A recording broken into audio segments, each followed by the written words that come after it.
अगर देश का विकास करना है, मुखिया का विकास करना है, अपने देश का राजा बनाना है, अपने गांव का राजा बनाना है, तो पहले प्रजा में ज्ञान होना चाहिए और दूसरा अपना जो राजा है वो योग्य होना चाहिए, समाज का ख्याल रखने वाला हो, दुख में सम्मिलित होने वाला हो, पढ़ा लिखा हो, साहसी हो। ऐसा नहीं कि राजा बना दो और जब संकट आए तो राजा ने केवाड़ लगा लिया, 12 बजे खोली नहीं रहे, कहा है 5 साल तो हमारा। ऐसा भी अरे आधी रात की जरूरत पड़ जाए तो महाराज कुछ हो जाए साथ में जाओ, ये सब होना चाहिए परिवार की तरह।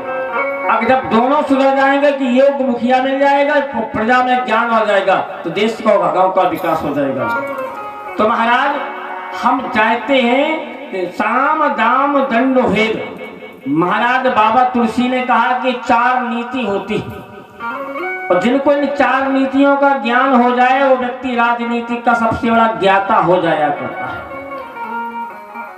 अब क्या हुआ, जैसे रानी ने वरदान ले लिया, महाराज अतीत अवस्था में पड़े हैं।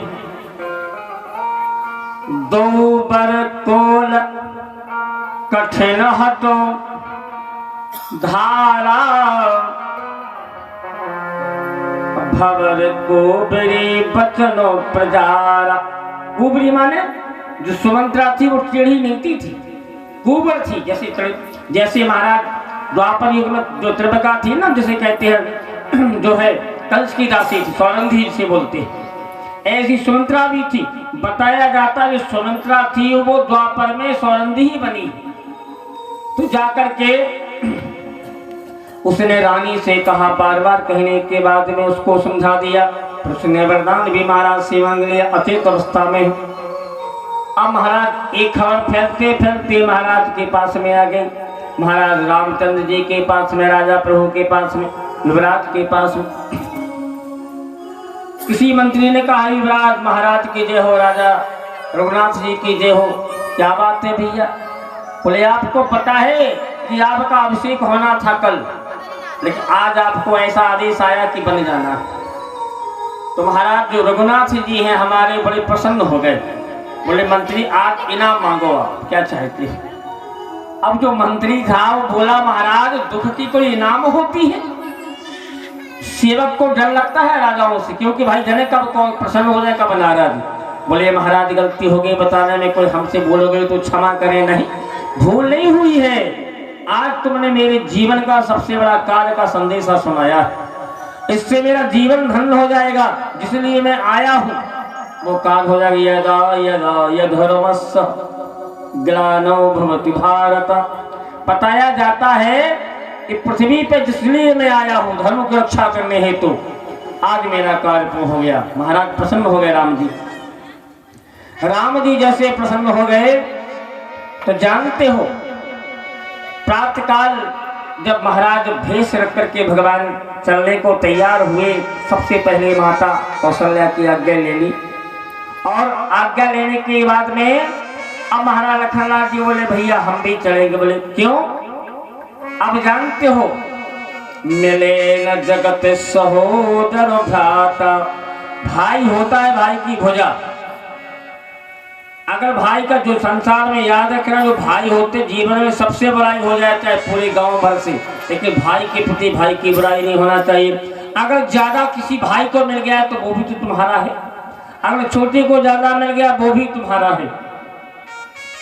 तो बताया जाता है लखनलाल जी से कहा कि भैया ऐसा करो, हमको मिला है वनवास, तुम्हें थोड़ी मिला है। अरे हमको दुख भोगने लिखा है कर्म में, तो तुम क्यों दुखी हो रहे हो बताओ।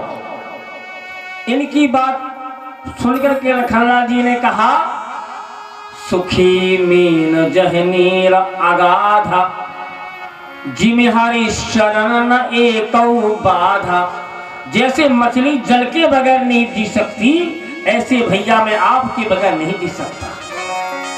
अब तब कोई इतना प्रेम करके बोलेगा, इतना भाव से बोलेगा, तो क्या उसे छोड़ा जाएगा? उसकी आत्मा को दुख दिया जाएगा? कदापि नास्ति नतेभ्यः। बोले तो ठीक है फिर चलो, लेकिन माता जी से आज्ञा तो ले लो। अरे माता जी तो तुम्हारी सुमंत्रा जी हैं, आज्ञा ले भी जा रहे। इतने में महाराज लखनलाल जी चले गए। अब जानकी जी आ गई, बोले स्वामी हमें भी चलने आपके साथ में। बोले देवी तुम इतनी सुकोमल हो, इतनी सुकुमार हो कि तुमने जीवन में फूलों पे चलना सीखा। और वन में फूल ना मिलेंगे, वन में तो कांटे मिलेंगे, कंकड़ मिलेंगे, पत्थर मिलेंगे, व्याधियां मिलेंगी, परेशानियां मिलेंगी, भूखा भी रहना पड़ेगा कई कई दिन तक, फल ना मिले तो जानते हो पतिव्रत जो धर्म होता है, पतिव्रत धर्म का एक नियम होता है, अगर पति के साथ में नमक रोटी भी खाना पड़े जीवन में तो खा लेना चाहिए। वो है सच्ची पत्नी। पति के लिए बताया जाता है कि जीवन में बाबा तुलसी ने कहा जितना पत्नी पति के जीवन में साथ देती है, पूरा 100 परिवार का कुटुंब साथ नहीं दे सकता। और पत्नी के जीवन में पति साथ देता है, वो संतान साथ नहीं दे सकती, निश्चय। आप बोले महाराज हम तो चलेंगे, हम आपकी छाया है, हम आपकी आत्मा है, हम नहीं रहेंगे। छोड़ो उन सुखों को जिन सुखों के लिए मुझे जीना पड़े। संसार में याद रखना, अगर जीवन में कृपा भगवान की चाहिए, जीवन में कुछ लायक बनना है तो कष्टों से दुखों से प्रेम करना सीख जाओ। बिना कष्ट पाए हुए कभी कोई आगे नहीं बढ़ पाता। आपने देखा होगा जब सोना जितना ज्यादा पिटेगा उतना उसमें निखार आता है। सोने पे सुहागा लगाया जाता है, कभी चमक आती है, वरना सोने को पानी में फेंक दो, 2-4 दिन में निकालो तो अपन जान के पीतर आए, तो जान लेते कि तो पीतर है। जितना उसको निखारोगे, जितना उसको सजाओगे, इतना तपाओगे, उतना चमकेगा वो कि हाँ ये वास्तव में सोना है। संसार में निखार तभी आता है जब कष्टों को सहा जाता है। अपना मान जाए तो जाए, और भक्त का मान न टलते देखा। भगवान ने कहा जान के हम जानेंगे कि हम तुम्हें छोड़ देंगे तो तुम भी यहाँ पे मर जाओगे, चलो तुम भी चलो। अब लखनलाल जी जैसे माता जी के पास में गए तो जानते हो माता पिता बालक नहीं बुलावे, उधर भरे को धर्मो सिखावे। सुमित्रा ने गले से लगाया, गले से लगा करके रोने लगी। माता ने कहा कि बेटा मेरी इच्छा नहीं थी कि तुम जाओ, अब तुम जाना चाहते हो, मुझे पता है कि तुम मुझसे भी ज्यादा प्रेम अपने भैया रघुनाथ जी से करते हो, राम जी से करते हो, तुम्हें रोकूंगी नहीं।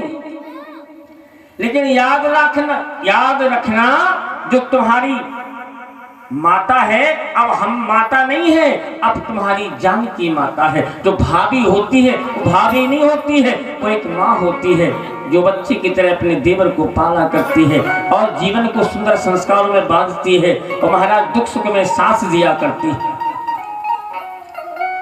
तो महाराज एक नियम होता है। बोले अच्छा, बोले हाँ। तो बोले ठीक है मैया, और हमें कभी जीवन में ये ना सुनना पड़े कि तुमने कोई उदंडता की या तुमने कोई अपमान कर दिया भैया भाभी का।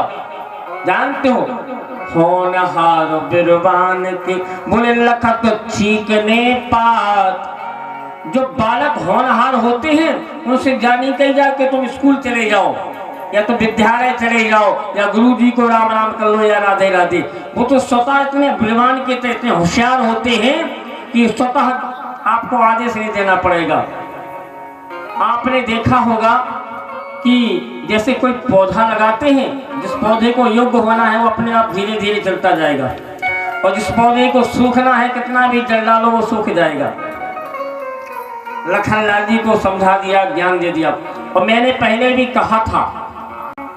कहा था कि सबसे पहले बालक की जो गुरु होती है पहले माँ होती है। चाहे देवता बना दे, चाहे मनुष्य बना दे, चाहे चोर बना दे, चाहे डाकू बना दे, ये माता के ऊपर रहता है। क्योंकि जितना बालक माता के समीप रहता है उतना कहीं नहीं रहता। तो बताया जाता है भगवान की कृपा से आज्ञा लेकर के चलने लगी महाराज।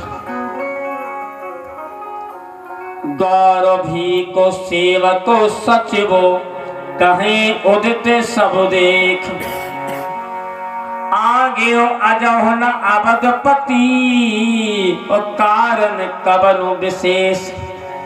महाराज अब भगवान चलने के लिए तैयारी लगाने पूरे प्रवासी नगरवासी रो रहे हैं। बताया जाता है कि बैरहु राम बड़ाई करही और बोलन मिलन विनय मन हरही। मान लो जिसकी शत्रु प्रशंसा करता है वो अगर संसार में कोई है वो राम है। राम से हमारा शत्रु भी प्रेम करता था। अब बताओ कि शत्रु कौन था?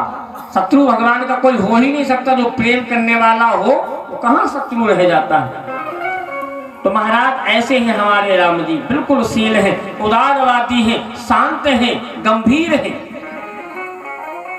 जो संस्कारी बालक होते हैं आपने देखा होगा उनकी आवाज भी हल्की होती है, एकदम धीमी, जो लचीली आवाज होती है उनमें पाई जाती है। क्योंकि आदमी की वाणी ही आदमी के चरित्र को बताती है। आदमी का